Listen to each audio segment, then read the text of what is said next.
Shalom, queridos. Glorifiquemos ao nosso Deus, porque somente Ele faz a gente dormir e acordar. E nós estamos aqui porque a sua misericórdia se renova a cada manhã. E estamos aqui com o propósito de conhecer mais a esse Deus maravilhoso, que está nos concedendo o direito de ter mais um dia.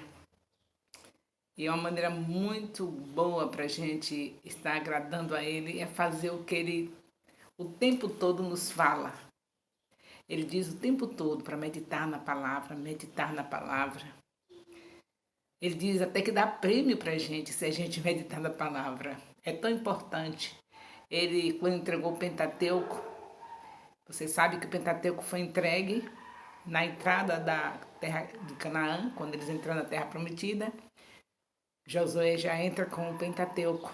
Moisés não pôde entrar, mas deixou o Pentateuco na mão de Josué.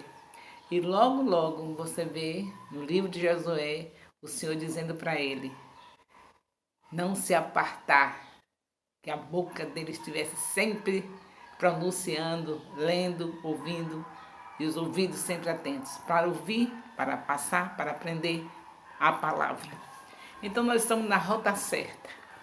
Parece até um pouquinho cansativo, mas são 3 capítulos no dia. Não fica cansativo não, porque Deus renova as forças do cansado, da energia, aquele que não tem mais nenhum vigor. Para mim chegar até aqui, para estar aqui com vocês, eu já venho de um processo da busca de Deus na madrugada e depois cuidar do meu filho especial e o Senhor me renova. Então vai renovar vocês também. A luta é grande. Enquanto eu estou fazendo aqui essa live, esse vídeo para o YouTube, o meu filho está pulando e saltando debaixo do chuveiro, gritando. Vocês veem aí na gravação aqueles gemidos, porque é a maneira dele se expressar. Ali ele está tomando banho. Você vê a zoada do chuveiro, pensa até que é chuva. Para vocês verem, só não faz a obra do Senhor quem não quer. Porque Ele já nos deu o poder, Ele já nos deu o Espírito Santo. Então você vence qualquer circunstância. Você pode também ser essa pessoa que vence esses problemas que você está enfrentando. Você está vendo uma pessoa que não levanta para encontrar o cafezinho na mesa. Não, não é isso. Eu vou para a cozinha. Meu marido vai para o banheiro dar banho no meu filho. E nós estamos nessa luta todo amanhecer. E nem por isso vocês têm visto a gente recuar. E não verão. Se continuar orando por nós, vocês não verão a gente recuar. Em nome de Jesus. Então, saiba disso, que esse problema que você está enfrentando a cada dia não vai te impedir de fazer o que é mais precioso, que é a obra de Deus. Você tem um chamado. O seu chamado é o que está escrito em Mateus, capítulo 28, de 19 a 20. Ide e fazei discípulos. Quantos discípulos você tem? Faça, viu? Porque esse é o seu chamado, fazer discípulos. Então, estamos aqui mais uma vez, como eu já disse, para meditarmos na palavra. E hoje eu quero lembrar para vocês, nós estamos hoje no capítulo 18, né? Estamos no 18 hoje. Capítulo 18 de Êxodo. E eu quero lembrar vocês uma parte que ficou muito boa. É muito importante, do versículo 17, que nós comentamos sobre os amalequitas, lembram? Ontem, foi no capítulo 17 de Êxodo. Nós estávamos falando que pela primeira vez Israel enfrenta inimigos logo quando ele sai daquela vitória, aquela grande vitória de ter passado pelo Mar Vermelho a pés enxutos. O que eles encontram perto do Sinai? Enquanto eles estão ali acompanhados com a presença de Deus, vem o inimigo, chamado Amalequitas, e eles vêm traiçoeiramente por trás, atrás de Israel, e tenta destruir Israel. E Deus disse que iria destruir os Amalequitas, a ordem era eles serem destruídos. E nós falamos sobre isso, e eu quero que vocês saibam a importância de você já ter lido o livro de Gênesis. Não pode começar uma casa sem um alicerce. Você quer aprender de Deus, você quer conhecer a Deus, Então pegue do princípio. Aqui os amalequitas, quem são os amalequitas? Os amalequitas, ele era neto, o Amaleque, que gera os amalequitas, era neto de Esaú. Vocês lembram de Esaú? Esaú era quem? O profano, o filho rejeitado. Não é isso? Olha o que vai dar lá adiante. Uma semente mal, uma coisa ruim. Rende, não para por ali. Agora já está esse filho que foi rejeitado, esse profano, que tem agora um neto, chamado Amaleque, que gera um povo. Você vê isso em Gênesis 36, que já passou, mas eu quero que você saiba a conexão que há dos livros da Bíblia. Eles não estão tão isolados, eles estão conectados. Então é necessário que a gente entenda como é que se conhece Deus. Quer conhecer Deus? O profeta Osés mandou, foi orientado pelo Espírito Santo para deixar essa palavra para nós. Conheçamos e prossigamos em conhecer ao Senhor. Então, como é que eu vou conhecer alguém se ouvi-lo? E como é que eu ouço a palavra? E como é que eu faço? Indagando a ele. Esse assunto aqui, papai, explica direitinho. E aqui ele está nos explicando. Chegamos aqui, vendo os israelitas sendo atacados de repente, traiçoeiramente, pelos amalequitas, e a gente sem saber como é isso, como é que entende isso. Porque esses aí já vieram gerados de lá do nosso querido Esaú, que foi o profano, e eram filhos de quem? De Isaac. Está vendo vocês que tudo que veio de mal ou de bem saiu dos patriarcas? O de bem quando eles ouviram a Deus, e o de mal quando eles se desviaram do Senhor. Por que surgiu um Esaú? Porque o Isaac tratou de uma maneira errada os seus filhos, dando preferência para um e a mãe dando preferência para outro. E aí surgiu o quê? Um povo inimigo de Israel.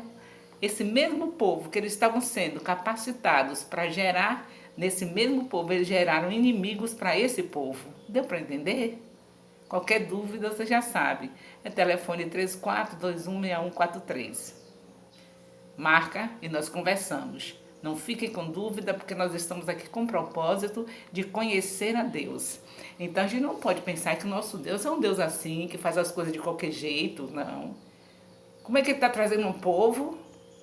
Aí esse povo é livre de ter uma vitória fantástica daquela, atravessa o mar pés enxuto, e de repente aparecem os inimigos e vem traiçoeiramente querendo destruir esse povo. Por que que houve? Porque o povo mesmo plantou isso. Quem plantou um Amaleque? Foi o Isaac, quando ele deu preferência a um filho. Já notou que perigo é você preferir um filho? Ter um filho queridinho do papai? Quem plantou isso foi Isaac. Quem é Isaac? Um patriarca. Um homem de Deus, escolhido pelo Senhor. Dono de uma promessa que foi feita ao seu pai. E agora está aqui. Esse mesmo Isaac gerou um inimigo para Israel, para a nação que ele estava sendo o fundador.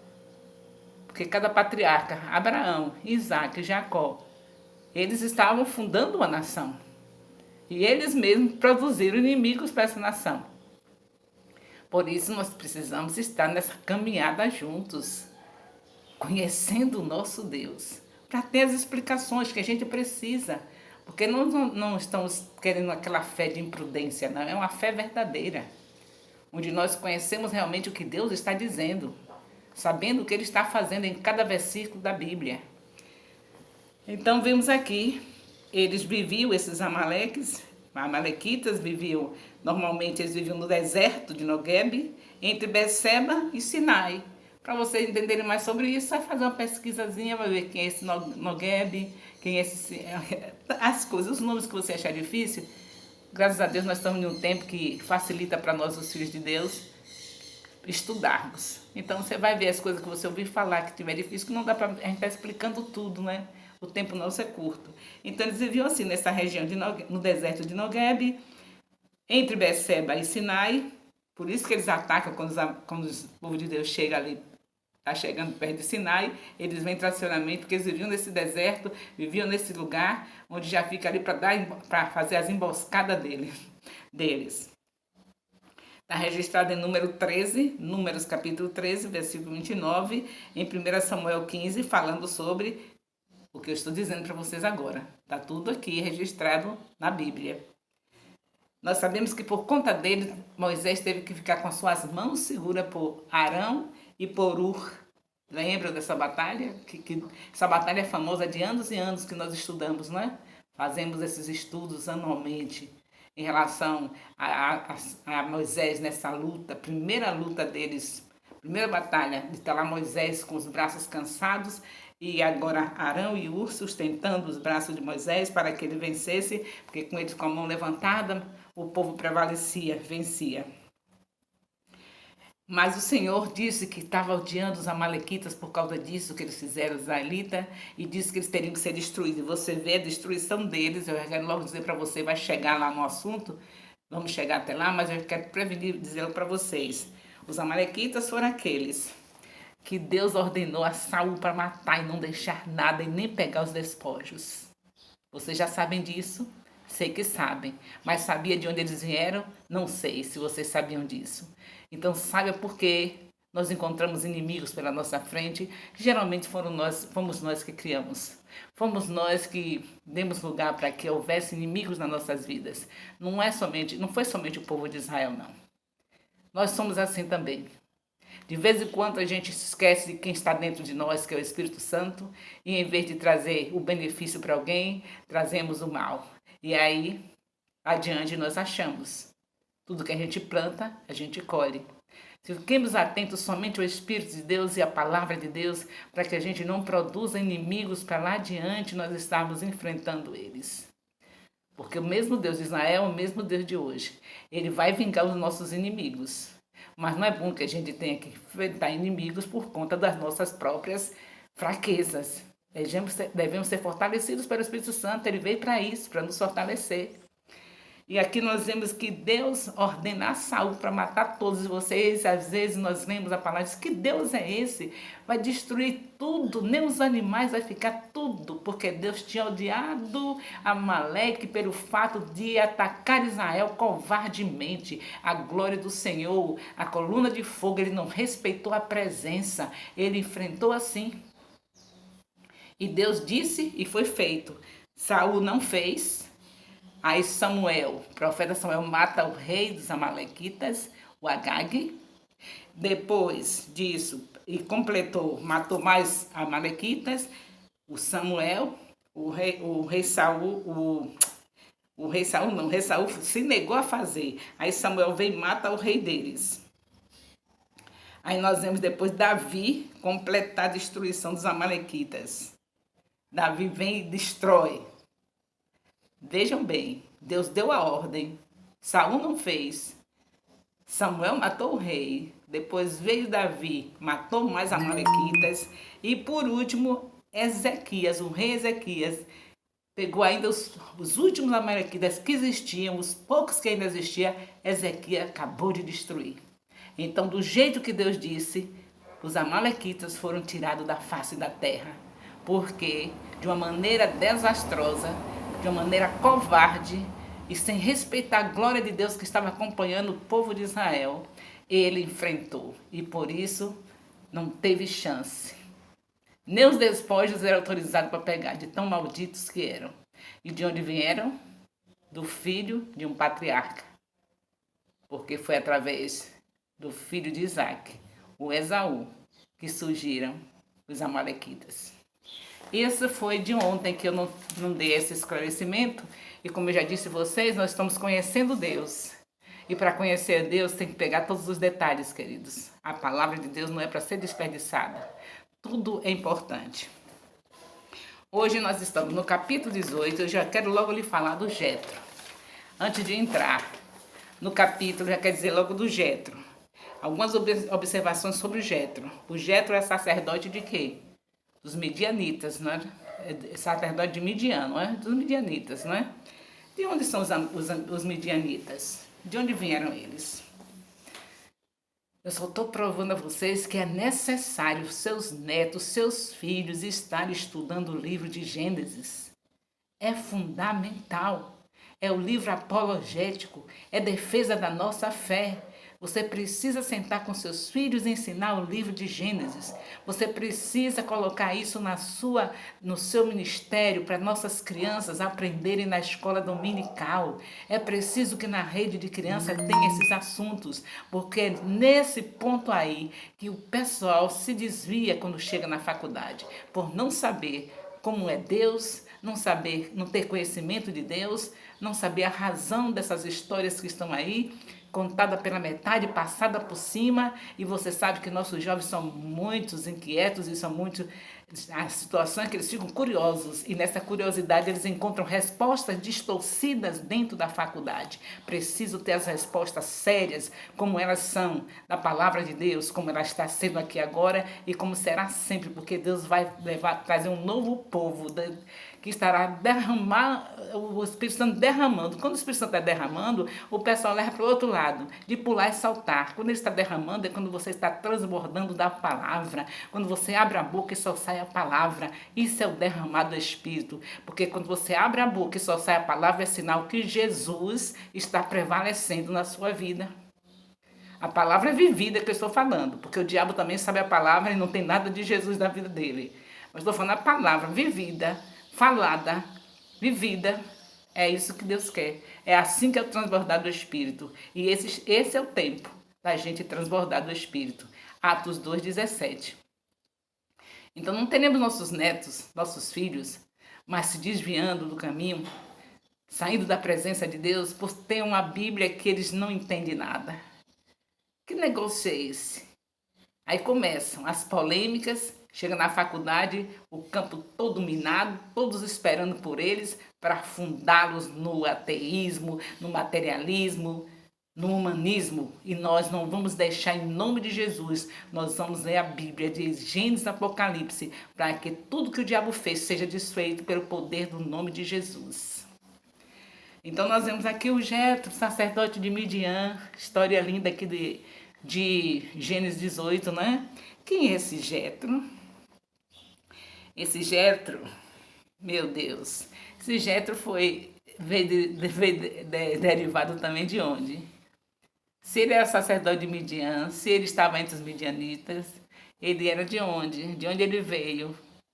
Do casamentinho do nosso queridinho patriarca chamado Abraão com aquela mulherzinha chamada Setura. Tá vendo vocês que Deus é bom? Não fez nada de errado, o homem que faz e colhe lá adiante. Então o Jetro, graças a Deus, que não foi para o lado mal, procurou se envolver com aquele que Deus trouxe no caminho dele, apesar de ser um sacerdote em Midian, mas ele foi mais chegado. Não foi como os amalequitas, que tenderam para o mal e quiseram acabar com Israel. Não, Jetro, apesar de ser um gentio, midianita, não pertencia aos israelitas, não é? Mas veio de onde? Da descendência de quem? De Abraão. E aí? Mas poderia ser também como a Amalequita, não veio da descendência de Abraão também? Não veio de Esaú, filho de Isaac? Mas preferiu continuar no mal, e continuar no mal do jeito que ele ficou, teve que ser destruído. Mas o Jetro foi sábio, optou em ficar do lado dos israelitas. A sua filha casou, a Zípora. Você viu a trabalheira que a Zípora deu? Vem dos midianitas. Não foi legal o casamento de Abraão com a Setura. Não foi legal. Gerou inimigos para Israel. Os midianitas foram inimigos terríveis para Israel. Não foi legal. Mas o Senhor já disse a vocês que o amor dele é incondicional. Por isso que ele passa tudo isso e nos dá vitória. Mesmo se a gente merecer. Aí agora está aqui o Jetro, graças a Deus, optou estar do lado dos israelitas, não é? Entregou sua filha para Moisés, a filha deu trabalho, você vê que ela está na casa dos pais, nesse capítulo 18 você vai ver Jetro vindo entregar, porque estava na casa dos pais, porque deu trabalho logo no início do ministério de Moisés. Lá em Gênesis 4, em Êxodo 4. Você já vê logo, se você prestou atenção, estava comigo no dia que eu ministrei sobre Êxodo 4, a gente fala do que aconteceu dela ser contra a Moisés circuncidar o filho. E a ordem do Senhor é que a criança fosse, os filhos fossem circuncidados. Tudo que tivesse na casa dos patriarcas, desses homens de Deus, tinha que ser circuncidado. E ela foi contra. A midianita ia ser a favor, mas graças a Deus que o pai não foi pelo lado mal, preferiu estar do lado de Moisés, trouxe ela de volta com seus filhos, Gerson e Eliezer, foram os filhos de Moisés, e aí ele trouxe de volta, todos os pais devem ser assim. Jetro é um exemplo, apesar de ser um gentio, ele conseguiu fazer algo bom, preferiu o exemplo dos israelitas, preferiu estar do lado dos israelitas. Ele trouxe a mulher de volta, logo ali no Sinai, depois que eles chegam da vitória maravilhosa, marcante, da saída do Mar Vermelho, depois que tem a batalha com os midianitas, com os amalequitas. Aí vem Jetro e entrega de volta a filhinha. Como que diz, já passou, Moisés. A sua luta para tirar o povo do Egito já passou. Tome sua mulherzinha de volta. Eu só estava aguentando ela enquanto você estava nessa tremenda missão. A parte pior da missão, a mulher de Moisés não estava com ele, estava com os pais. E agora, depois que passou o Mar Vermelho, depois dessa luta com os amalequitas, Jetro vem e entrega. Então, graças a Deus, né? Você sabe que tem gentios que estão salvos. Eu e você somos salvos, somos gentis. Então, tem aqueles que mesmo não conhecendo o que os israelitas conheceram, mas conheceram ao Jesus, ao Deus dos israelitas e receberam a Jesus e estamos aqui salvos. Então, Jetro foi um desses, que foi assim, escolheu o melhor, escolher estar do lado de Israel. E, inclusive, Jetro deu um conselho maravilhoso que vocês vão ver aqui nesse capítulo 18, para Moisés. Agora, vamos entrar no capítulo. Eu só quis fazer essa observação desses inimigos de Israel, para vocês saberem quanto o nosso Deus é bom. Nós estamos aqui para conhecê-lo, não é? Deus é maravilhoso. Então, Êxodo capítulo 18. Esse capítulo não é colocado na ordem cronológica, viu? Aí você faz a pesquisazinha para poder me ajudar, para não ter que passar a bater nesse assunto, mas esse capítulo não está na ordem cronológica. O escritor Moisés colocou desse jeito porque era melhor fazer assim, mas não está na ordem cronológica. Essa visita de Jetro ocorreu após Israel ter chegado no Monte Sinai e recebido a lei. Foi nesse tempo que ele recebeu. E aí não está nessa ordem, mas não tem problema. A ordem dos fatores não altera o produto. O que é certo é que é uma verdade que está escrito aqui, que está acontecendo aqui, que está escrito é verdade, a palavra de Deus.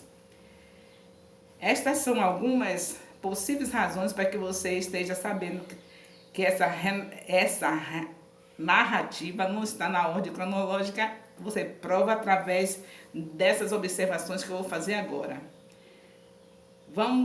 Vejamos o contraste que há entre Jetro e o povo amalequita. Jetro preferiu ser amigo de Israel. Os amalequitas preferiu ser inimigos e por isso foram destruídos.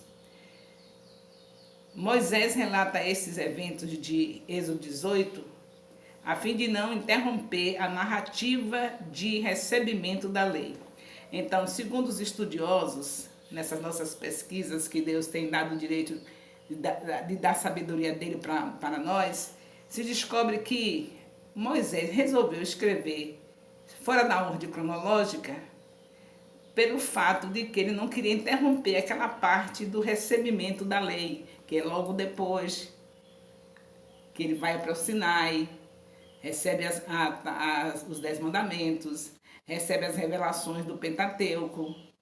Então ele não quis atrapalhar, colocar nesse momento desse evento a história que está aqui de Jetro, da entrega dele da filha devolvendo para Moisés. Aí isso não vai nos alterar em nada, só foi fora da ordem, mas o assunto é verdadeiro. Digamos que você está falando uma coisa que falou antes, mas se é verdade, não tem problema. A Bíblia é toda verdade, que seja um assunto fora de ordem cronológica ou não, mas só é a verdade. Então, a gente estuda para saber, explicar, conhecer mais a Deus. Ele é soberano, mas a verdade é a Bíblia e acabou.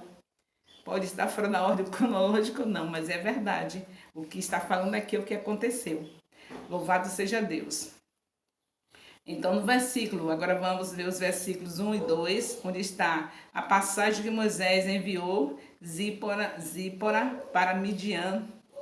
Depois, você vê isso quando Moisés se separa da esposa, não porque quisesse abandonar a esposa, mas que achou a missão dele muito difícil e a sua esposa não estava preparada por não ser. O povo de Deus não estava, imagine uma midianita. Então, ele deixa ela com o pai, com os filhos, ela e os filhos com o pai, e vai enfrentar toda essa trajetória. Se ela estava achando difícil, não estava aceitando Moisés circuncidar os filhos, ela não entendia nada de circuncisão. Ela estava achando difícil isso. Imagine se ela enfrentar aquela situação do Egito lá. Era capaz de ser igual a mulher de Ló, virar uma estátua de sal. Porque ia ser uma bagunça na cabeça dela. Mas isso estou dizendo, a Bíblia não diz isso não, que ela ia virar uma estátua de sal. Eu estou falando que ela seria capaz, devido ao comportamento dela só em relação a não querer aceitar que Moisés estivesse circuncidando o filho. Imagine aceitar Moisés viver aquela terrível situação que viveu no Egito. Então Moisés, sabiamente, não foi separando da mulher não, viu? Ele deixou só por esse tempo. E também o Jetro, sabiamente, não se prendeu aos netos. Tá vendo vocês? Como é importante isso? Porque geralmente os avós não querem se apartar dos netos. Aí Jetro trouxe o quê? Estava já um tempinho bom, né?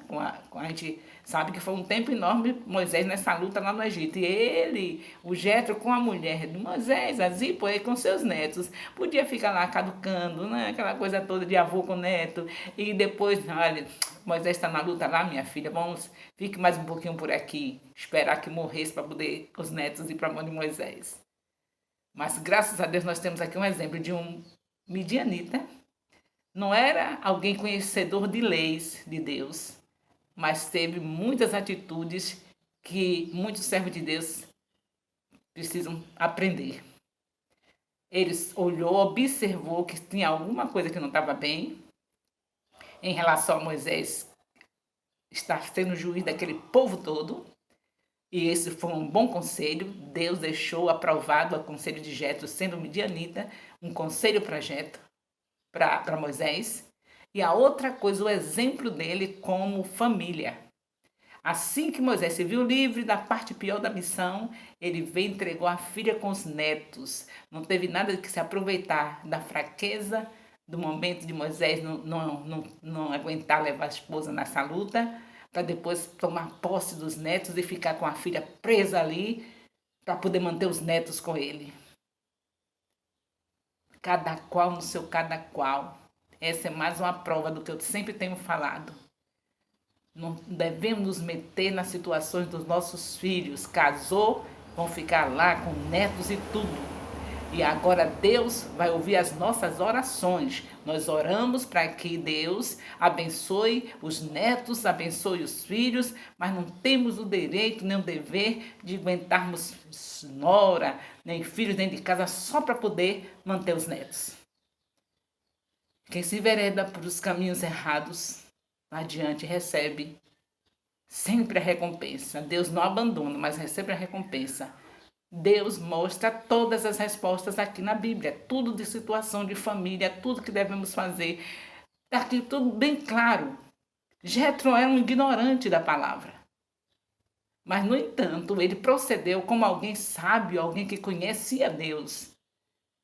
Família, quem sabe bem valorizar e saber sobre família, somos nós, os filhos de Deus. E muitas vezes fazemos coisas terríveis para destruir a nossa família. Deus sabe quantas coisas, né? Quantas interpretações erradas da Bíblia eu fiz com meus filhos. E se hoje eu tenho algumas dificuldades em ver algumas coisas que meus filhos não estão fazendo, é por causa de mim, das minhas ações erradas. Graças a Deus ninguém se afastou do evangelho, mas eu queria que estivesse assim, mais envolvido com a obra comigo, tão firme na palavra, mas não estou aquele envolvimento como eu gostaria e não foi a culpa deles.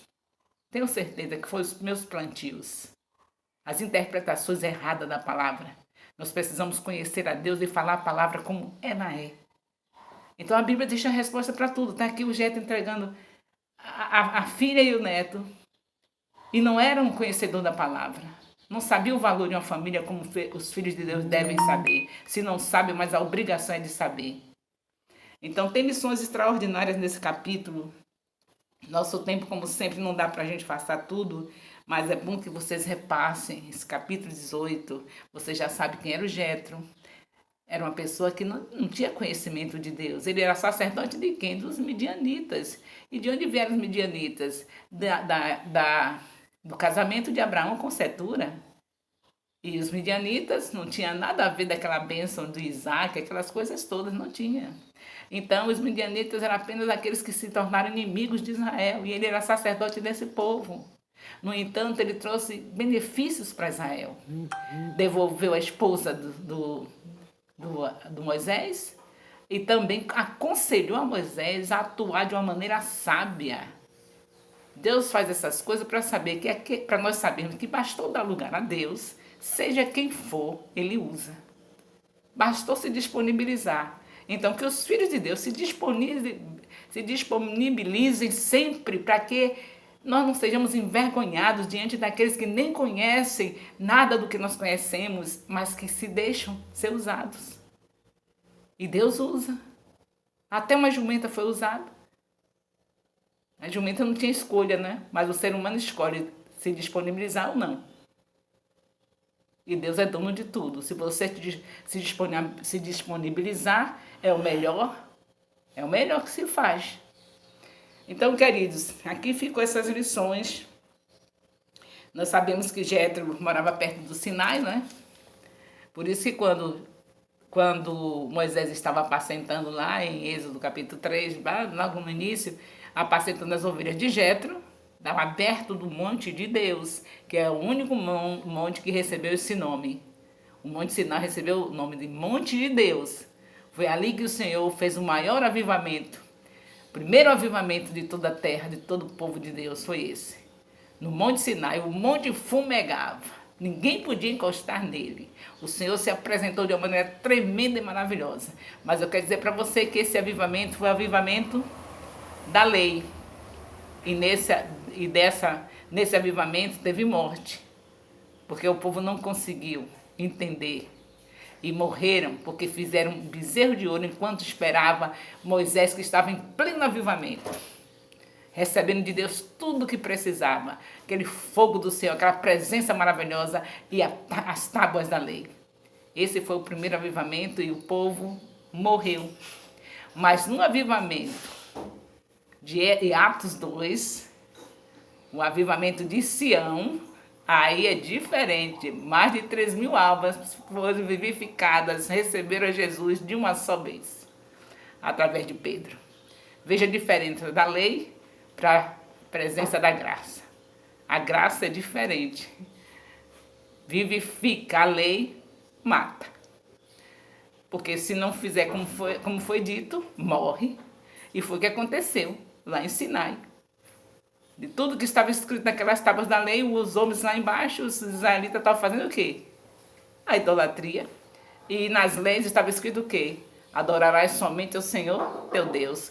Quando Moisés desce, morre mais de 3.000. Pronto. Então vocês já estão sabendo o que Deus fez aqui nesse capítulo, está falando nesse capítulo 18, e nós queremos encerrar. Não dá tempo de falar tudo, nós não. Sabemos que foi uma reunião feliz de Jetro todo em dias, né? Família, nota 10 para Jetro. Ali naquele momento que ele se encontra, teve nos versículos 7 a 12, você vê ele conversando com Moisés, ali amigavelmente, entregando a filha com alegria, sem nenhum problema, né? Não foi, você deixou sua filha, nada, tranquilo. Uma reunião feliz de Jetro com Moisés, seu genro, Você encontra do versículo 7 a 12 desse capítulo 18. Nós vemos que Moisés, que ele vê a carga pesada de Moisés, do versículo 13 a 16, ele tem observação, tem visão e viu que 2 milhões de pessoas eram uma carga esmagadora. Um homem que não era hebreu, um homem que não era israelita, um homem que era dos inimigos, sacerdote dos inimigos de Israel. Ele teve uma visão tremenda, viu a carga esmagadora que Moisés estava levando e aconselhou para Moisés dividir. Queridos, isso é uma lição extraordinária. Você encontra aqui em capítulo 18 de Êxodo, do versículo 13 a 16, falando sobre isso. Conselho de Jetro, de 17 a 26, ele dá os conselhos. E então, depois disso, ele parte. No versículo 27, depois disso, ele vai embora. Só veio fazer o quê? O bem para Israel, sendo que sacerdote dos inimigos de Israel. Os midianitas, lá adiante, vocês vão ver quanta coisa terrível eles fazem contra Israel. Mas um sacerdote de midianitas foi usado por Deus para trazer benefícios para Israel, porque essa estratégia que ele deu para Moisés de dividir em equipes e só atender quando fosse casos especiais, foi tremendo para o desenvolvimento do trabalho de Moisés. E o fato dele trazer a mulher de volta, entregar a mulher com seus netos, um exemplo tremendo de alguém que valoriza a família. Então, queridos, Deus abençoe. Nós nunca podemos completar o capítulo, mas você já sabe. Nós temos essas gravações dessas lives no YouTube. Temos muitos vídeos mesmo. São 4 vídeos por dia. Vocês vão notar, se chegar hoje no final do dia, você vai estar vendo 4 vídeos. Porque em cada live eu estou gravando os assuntos. E se tiver dúvida assim mesmo, depois que repassar o assunto nos vídeos, porque a live só tem 24 horas, não é?